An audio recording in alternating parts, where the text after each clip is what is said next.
Hello and welcome to our channel app tutorial. In this video, I'm going to be teaching you how you can switch your accounts on the Rednote app. So let's go ahead and start the video now.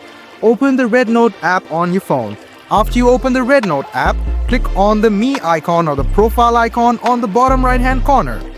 Then click on Settings. After you click on Settings, you can see the Switch Account option on the bottom. Go ahead and tap on Switch Account and tap on Add Account. After you do this, you can log in using your phone number, you can sign in using your Facebook or your Google account. So just go ahead and tap on this, and I'm going to sign in using my Facebook account. So I'll just go ahead and tap on Facebook. As I have already logged in using my Facebook, it will be quite easier.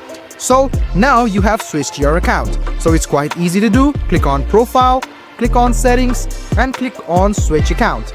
After that, you can just go ahead and add account, or you can click on the account which you have already added. And this way, it is easy to switch your account on Rednote. I hope this video was helpful for you. Like the video, subscribe to the channel, and do hit the bell button for more.